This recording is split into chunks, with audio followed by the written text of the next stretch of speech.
Good day, everyone. I am Lotero B. Serenio, together with my group mates, Charles Masukol and Marlene Manapos. And today, we are going to discuss the triple integrals. But before we proceed to our discussion, let's have our learning objectives. So, our learning objectives, at the end of the discussion, the students should be able to define triple integrals, know the volume of a region in space, and find the limits of the integration in the order of d sub z, d sub y, and d sub x. What is triple integrals? If f of x, y, and z is a function defined on a closed bounded region D in space, such as region occupied by a solid ball or a lump of clay, then the integral of f over D may be defined in the following way. Triple integrals are the analog of double integrals, or for 3 dimensions. They are a tool for adding up infinitely many infinitesimal quantities associated with points in a 3-dimensional region. We number the cells that lie completely inside D from 1 to n in some order. The kth cell having dimensions the change of x sub k by change of y sub k by the change of z sub k and the volume. The change of v sub k equals the change of x sub k, change of y sub k, and the change of z sub k. We choose a point in each cell and form the sum, which can be seen below. We are interested in what happens as D is partitioned by smaller and smaller cells, so that x sub k, y sub k, and z sub k, and the norm of the partitions be the largest value among x sub k, y sub k, and z sub k all approach 0. When a single limiting value is attained, no matter how the partitions and points are chosen, we say that f is integrable over D. As before, it can be shown that when f is continuous, a bounding surface of D is formed from finitely many smooth surfaces joined together along finitely many smooth curves, then f is integrable. As p approaches 0 and the number of cells n goes to infinity, the sums s sub n approach a limit. We call this limit the triple integral of f over D, and write below limit of s sub n as n approaches to infinity equals this formula. The regions D over which continuous functions are integrable are those having reasonably smooth boundaries. Good day, everyone. So for the continuation of our topic, let's talk about volume of a region in space. Okay.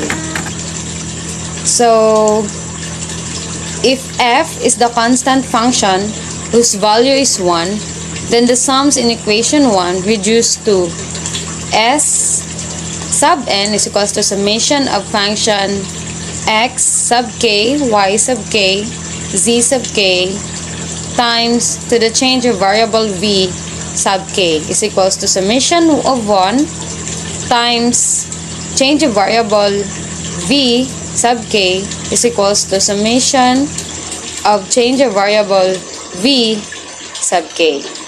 As change of variable x sub k, change of variable y sub k, and change of variable z sub k approach 0, the cells change of variable v sub k become smaller and more numerous and fill up more and more of D.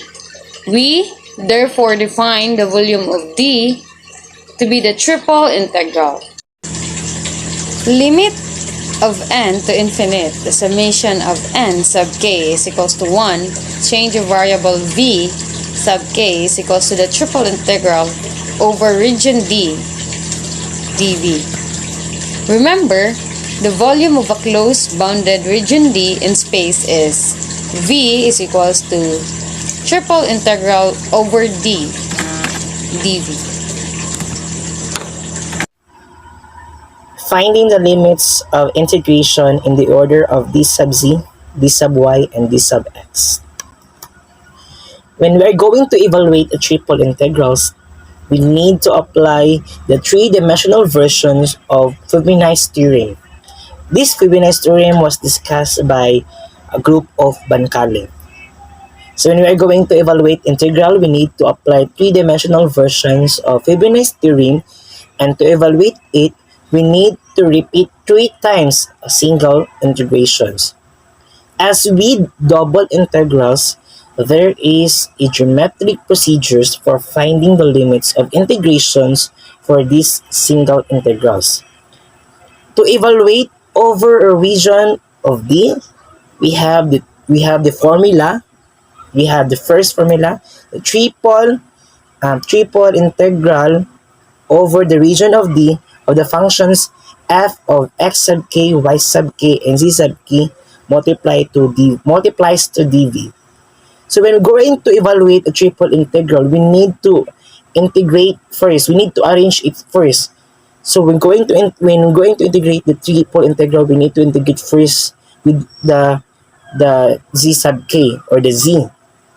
So integrate first with respect to z, followed by the respect to y, and finally with respect to x. So this formula, as you can see, this will be the triple integral over the region of D of the functions f of z sub k, y sub k, x sub k multiplied to dv. So to understand this more, let's have a few examples. For example, we have the triple integrals. We have the triple integral with the limits of 0 to 3, 0 to x, and 0 to x minus y with the functions of 4xy, d sub z, d sub y, and d sub x. First thing we're gonna do, we need to we need to integrate first this one, this d sub z. So our solution, so we have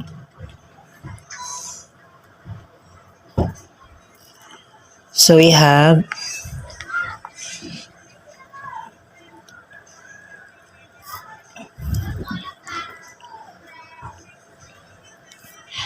So we have the integrate 0 to x minus y for xy dc. So it will results to becomes 4xy times z. Evaluate where z is equal to 0 and z is equal to x minus y. Let us substitute the value of z. We have 4xy times x minus y and 0. So 4x minus y becomes 4x squared y minus 4x times negative y becomes negative 4x y squared. So we have now the value of z becomes 4x squared y minus 4xy squared. Next, we need to solve this dy. So we are now done evaluating the first part, which is the d sub z, and it will results to 4x squared y minus 4xy squared 4xy squared dy dx. So in our second part, we need to evaluate this value, this dy, this part. We need to integrate this. So solution, we have the solution.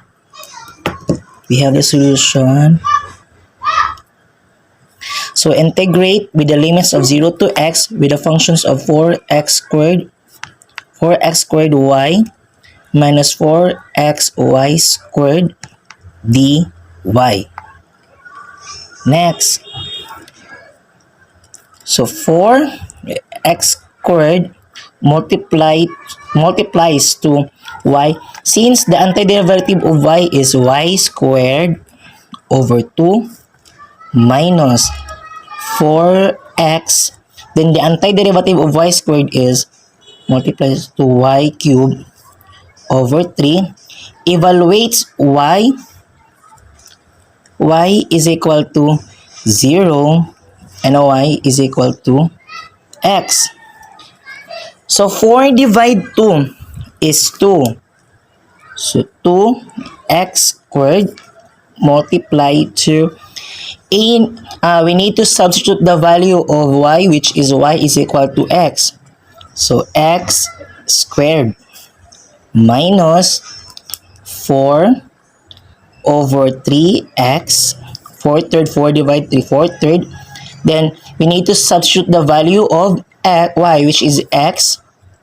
So x cubed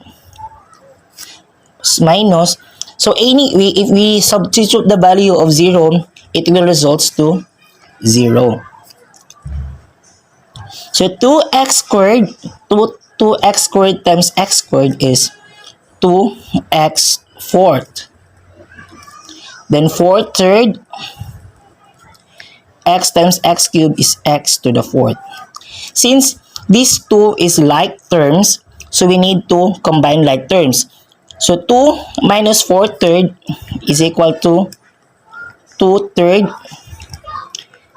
x 4.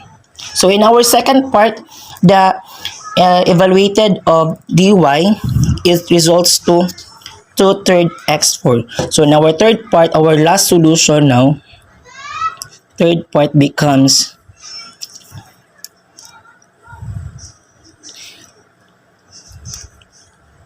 2 over 3 x to the fourth dx.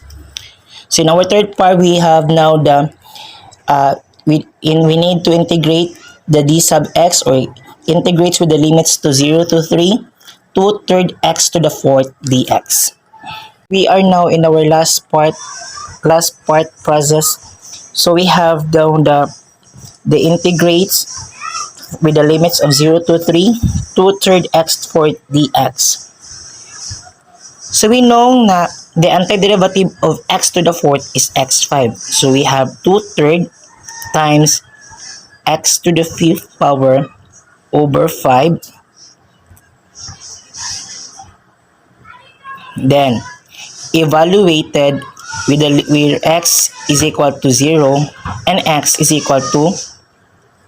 X is equal to 3. Next we have 3 times 5 is 15. So we have 2 over 15 x to the fifth power, x is equal to 0 and x is equal to 3. Next, we need to substitute the value of x. So start with 3 to 15 multiplies to x is 0, 3 raised to the fifth and 0 raised to the fifth power. Next, 2 over 15. So 3 to the fifth power is 243. And 0 to the fifth power is 0. Next, 243 times 2 is 486. 486 over 15. We need to reduce it to the lowest term. So, common factor of this is 3. So, divide both sides by 3. So, we have 5. And 486 divided 3 is 162. So, therefore, in our final answer is 162.